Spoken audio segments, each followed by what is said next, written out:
OMFL, welcome to your OMFL Game of the Week for week number 5 here in the OMFL. I got my buddy DWayne that's going to do this with me. We just got done with Press Pass Live, so make sure you put exclamation mark PPL. Listen to the last Press Pass Live. You don't want to miss it, but he's going to help me with our Game of the Week. We're going to go with the Bengals at 4-0, traveling to face the 4-0 Ravens, a classic AFC North battle that's going to go down. Daddy Leaks is calling for a 24-18 victory for the Bengals. Lots of takeaways from both of these teams. Both of them are pretty low on the turnovers. Here's a couple of things that stick out to me, and then DWayne, I want to hear what sticks out to you as the overall view of this game, and that is the Bengals are 41.5% on third down, which is pretty spectacular. But if you look at the Ravens, they're at 33.3. That's a pretty big spread there. And with both of these teams having really, really good defenses, that might be really tough for the Ravens to overcome. What do you think about this game as an overview? Well, like I said, it's going to be a battle of not really two tails, but you got a super – Huday's defense is phenomenal too, but he has such a crazy offense based around his I think his third-year quarterback maybe, and then Amy at running back, who's just been phenomenal this year, versus the Ravens. You know, they're such a good defensive team. It's a battle of two sides, and I don't want to see. Well, I don't want to say I don't want to see what Huday does not want to see with his Bengals is Armo. I'm mispronouncing his name. 5 interceptions so far this year. Ravens will make you pay for throwing the ball like that. Like I said, he got 8 interceptions in a year, 7 interceptions on defense. He can afford to let those slip and him momentum to upset him, because I'm going to call it upset. I think they got the Bengals picked to win 34-24. 24-14, 18. That's how he's going to do it. If Huday if he gets careless with the ball, this guy will make you pay for it, and he's just going to have to rely on his run game and that defense that the Ravens have. My computer's wanting to down me, so we'll see if we can't knock this out in the next couple of minutes. We're going to talk about the Bengals. I'm going to talk about the offense. DWayne's going to talk about the defense. We'll cover the Bengals first, the Ravens, and then we'll make our prediction.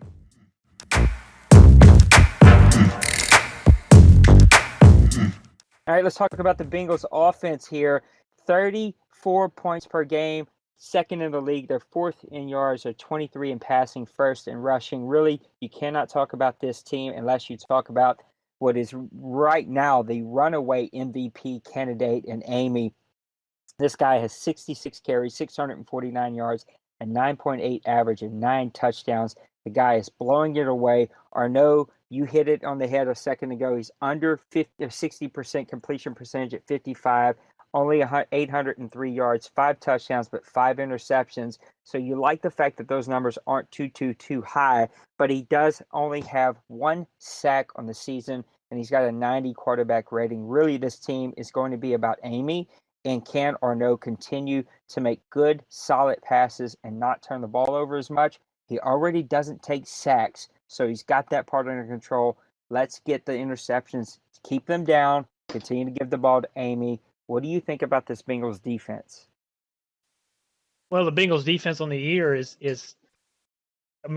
second rushing yards. First off, they're going to shut you down the run. A lot of it has to do with 4-0. Teams have to pass against him. But you can't run the ball, and who does really, I don't want to say improved, but his first couple of seasons, his defense was good. His defense is great now. I think he's got 14 interceptions through 4 games. But still does sink in. I think it's 14. I could be wrong. I think it's 9, 10, 11, 12, 13 interceptions, and he's got like 8 forced fumbles. Man, that's tough. That's tough to play a team that creates turnovers like that. He's got the and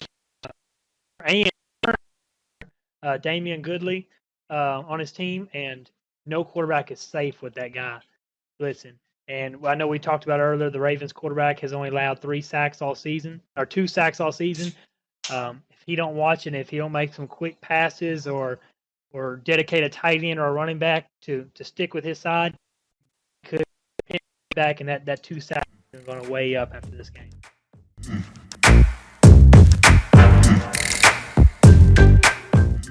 All right, let's talk about the Baltimore Ravens. There we go. Spit it out, Nate. Offense, they're 18th in total points per game at 24 points per game, 21st in yards, 20th in passing, 16th in rushing. If you listen to Press Pass Live, you'll see that we talk about this team and their lack of offense. They're really going to have to get that figured out. The problem is they're 83 overall, so they're doing really this 4-0 start on a very large lack of talent.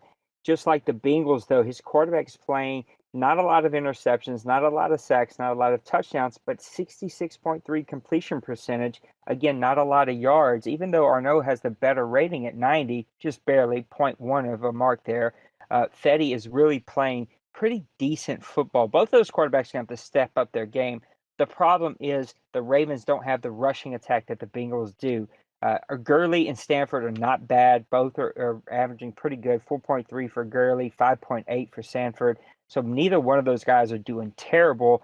Here's the thing I don't like about them, and that is that Brad Pitt has 21 receptions to lead their league by a pretty large gap there. So hopefully he'll get that figured out a little bit, get the receivers the ball a little bit more. That probably has a lot to do with drops. I know that happens a lot in our league. I don't think that guys rely on the tight end, but drops really affect the catches because even though they go the receivers more, the receivers drop the ball more, whereas the tight ends do not. And so that's going to be a tough one for them to figure out against this Bengals defense. They're going to have to get better quarterback play and really, really do a good job of running the ball. What do you think about this Baltimore Ravens defense, though?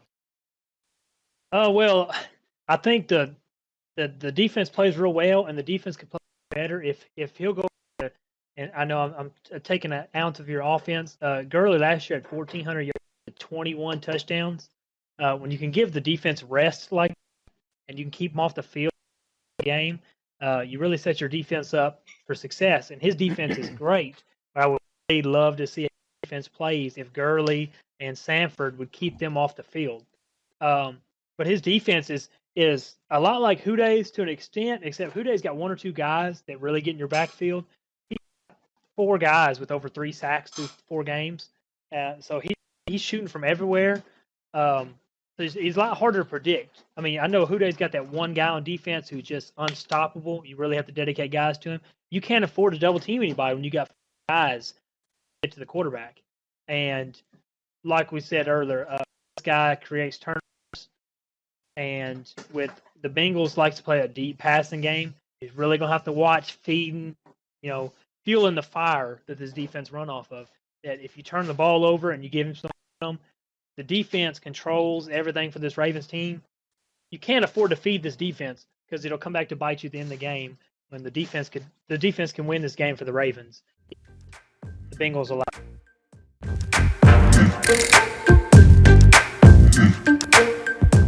All right, let's make our predictions. Daddy League is calling for a 24-18 victory for the Bengals, and I personally cannot get away from that. I got to take the Bengals in a runaway here. Give me a 31-15 type of game. I think this is going to be all one-sided. I just think it's a talent issue, and both of these guys are good at the sticks. Both of them have decent quarterback play, amazing defense. But the Bengals rushing attack is going to be too much. I think it's going to overwhelm the Ravens. They're going to eat up a lot of clock. Ravens going to have to try to push it to score and keep up. They're going to rely on the passing game a lot. That's going to cause a bunch of turnovers, a bunch of sacks, a bunch of fumbles. Give me the Bengals in a runaway here. Well, since I don't want to completely agree with you, I do think that Houday, if he's on the team, is going to be – it's hard to beat him. I'm going to go with the Ravens pick on his quarterback. And the game relies on his running game. Huday's going to rely on Amy to win the game. I think it's going to be we're going to go with a 1-10 game. I think the Bengals will win 1-10. Just because I think that Houday will get a little pass happy at first. He'll probably try to prove us wrong from listening to PPL about his quarterback. He's going to try to throw deep. I think the Ravens are going to make him pay for that. But I don't think the Ravens, even as good as defense they have, I don't think they have anybody that can match the speed of Amy. And I think Huday's defense can match right there with the Ravens, and the Ravens don't have the offense for his defense. Therefore, 21-10, I think the Ravens score a touchdown on defense. I think they kick a field goal. I don't think they get an offensive touchdown this whole game against Houday. But their defense is not enough to beat the Bengals. I'm going with 21-10 for the Ravens. Well, there you have it. We are both taking the Bengals for your game of the week here in week. Sorry, that's closed. I don't know why that's doing that, but we're both taking for your game of the week here. We're taking the Bengals for your winner. Make sure you check out our website, grownfolksoc.com, grownfolksoc on Twitter, Grown Folks Online Community on YouTube, Grown Folks OC on Twitch. Until next week, game of the week. Thank you, DWayne, for joining me. We'll see you next week. Peace. Have a good one, guys.